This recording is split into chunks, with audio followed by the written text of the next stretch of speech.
lacag aan dhakhtarka ku geeyana maan haysan jeefkaygu marnaa. Assalaamu calaykum waraxmatullahi wabarakaatu. waxaan rajaynayaa dhammaantiin inay wada fiican tihiin. Video cusub, maalin cusub. maanta waxaan ii wadaa qiso kale aad iyo aad xiiso badan. haddaba intaynu qisadana bilaabin aynu ku sirnay nabigeena calayhi afdal salaatu wasalaam. allahumma salli wa sallim calaa nabiyina maxamed. waxaan rajaynayaa qisadan inay ku cajibiso. qisada waxay ku bilaaban waxaa ka waramaysa gabadh waxay sheegtay inay qoys masaakiina noloshooda duruufeed ay aad u adag tahay. qoyskaasi aabihii biilinayana way waayeen, way ka qusteen. waxay ku noolaayeen wadanka Masar. kadib markii aabihii in muddo ay waayeen, waxay sheegtay inay nolol maalmoodkooda ay xaafadaasi ay ka heli jireen dadka la jaarka ah, oo maalintii helaana ay cuni jireen, maalintii waayaana ay seexan jireen, ay gaajada hurdo isku dhaafin jireen. sidii loo jeegay maalin maalmaha ka mid ah ayaa gabadha inanteeda yara xumad baa qabatay, xumad aad u badan. marba mar kasii dambaysa xumadu way kusii siyaadaa. jirkeeda xumad bay noqotay, tiirad way xanuunsatay.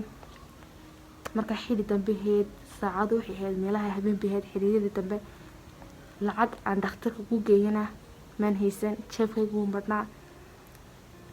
adigu sidii ahayd waxaan sameeyay fitiraaday, maraan soo qaatay tiirad, waxaan isku dayay inaan xumada ka jabiyo.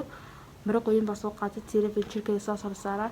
xumadu heeray gaadhi kuleel, marada qoyanay saa u saarta tayar waxay ka soo celinaysa iyadii maradii wada qalashay. adigu sidii ahayd ay tiirad marada soo saaraysa qoyan ayaa waxaan bilaabay tiraaday inaan taasijaayadda qaato, aan qolka galo, oon ilaahay tala saarto, oon ilaahay xoog u baryo.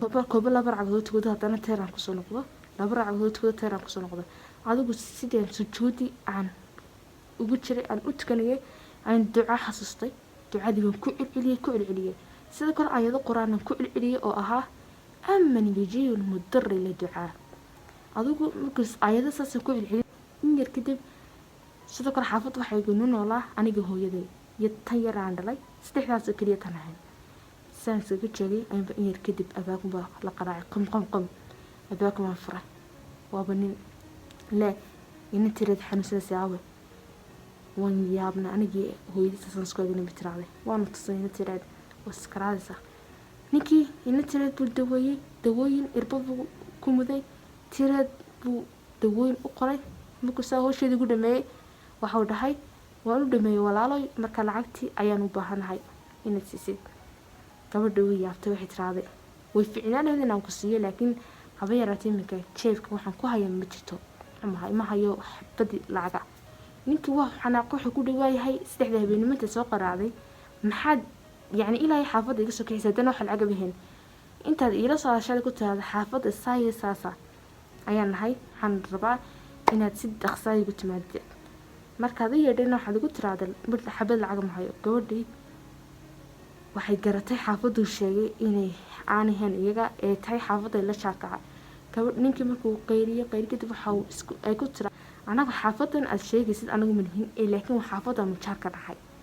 ninkii isagoo buuqayo ka baxay xaafadii uu tagay, xaafadii laga sugayay lagu leeyahay war ku dhacay maanta dhadhan baan ka suganayay. inantii yar markaa xaafadan inay yar baa ka xiriirsaysay. inantii yar markuu daweeyay ninkii xaafadii buu dib ugu soo laabtay. gabadhii ninkii oo ilmeynaya oo leh ilaahay baa inkii soo diray halka min laahida taayare miskiinada ah ee ana lacagta haysan dhimato in yar u jirteen, ilaahay baa soo diray. marka xaaladdeena iga waramo masdana kulish. gabadha waxay bilowday inay xaaladooda iga waranto. ninkii waa ooyey, waxuu buu yidhaahday kow bisha soo socota raashinkiina naga taqaanaa, tayar dawooyinkaana qoriya, bisha soo socotana waxaad cuni doontaan anaad iga taqaanaa. gabadha way faraxday, wuu qaadan weyday. gabadhii riyadna waa la daweeyey. kadib qisada saasay ku dhamaatay.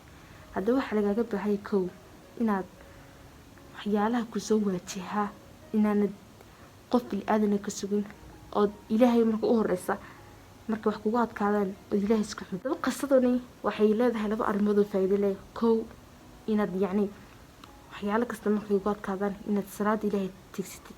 marka salaada aad ilaahay kaashitid inay ilaahay waxyaalaha kugu adkaaday inay kuu fududeeyo.